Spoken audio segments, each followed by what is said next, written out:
Bonjour à toutes et à tous, bienvenue sur Radio M et dans l'actualité de ce jeudi 18 novembre, le département américain vient de classer l'Algérie sur la liste de surveillance spéciale des gouvernements qui ont participé ou toléré de graves violations de libertés religieuses. Parmi ces pays figurent également les Comores, Cuba et le Nicaragua.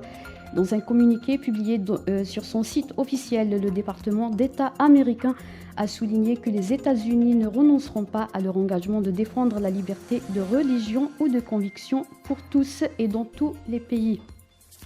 L'examen de fin de cycle primaire est officiellement annulé et cela à partir de l'année scolaire 2021-2022. C'est ce qu'a annoncé ce jeudi le ministre de l'Éducation nationale Abdelhakim Belabed lors d'une conférence nationale consacrée à l'évaluation de la mise en œuvre des dispositions liées à la rentrée scolaire en présence des directeurs de l'éducation.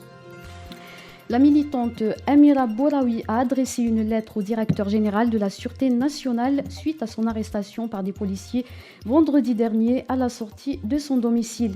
Dans sa lettre, Amira Bouraoui indique également avoir subi une injustice par la police des frontières de l'aéroport Houari Boumediene.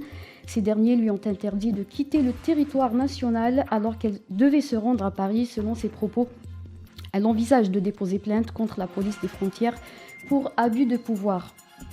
Le journaliste et directeur de radio Sarbacane Abdelkarim Zrilesh a été convoqué ce jeudi par la police judiciaire de la wilaya de Constantine, lit-on sur la page officielle du Comité national pour la libération des détenus. En Libye, le président du Parlement libyen Aguila Salah a annoncé sa candidature aux élections du 24 décembre. Dans un discours enregistré et diffusé à la télévision, le président du Parlement libyen a fait la promesse de tourner la page des conflits et de lancer la réconciliation nationale s'il est élu. Au Soudan, les manifestations ont repris ce jeudi à Khartoum. Les forces de l'ordre ont à nouveau tiré des grenades lacrymogènes sur des manifestants. Au moins 15 personnes ont été tuées hier par les forces de sécurité. Au total, 39 personnes, dont 3 adolescents, ont été tuées depuis le coup d'État militaire.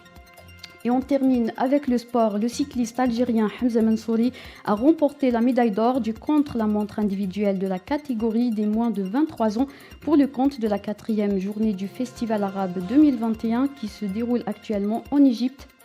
Son coéquipier Jawad Nahari a quant à lui décroché la médaille d'argent chez les cadets. Le total des médailles algériennes à l'issue de cette 4e journée s'élève à 11, 6 médailles d'or et 2 médailles d'argent et 3 bronzes. C'est la fin de ce flash. Merci de nous avoir suivis.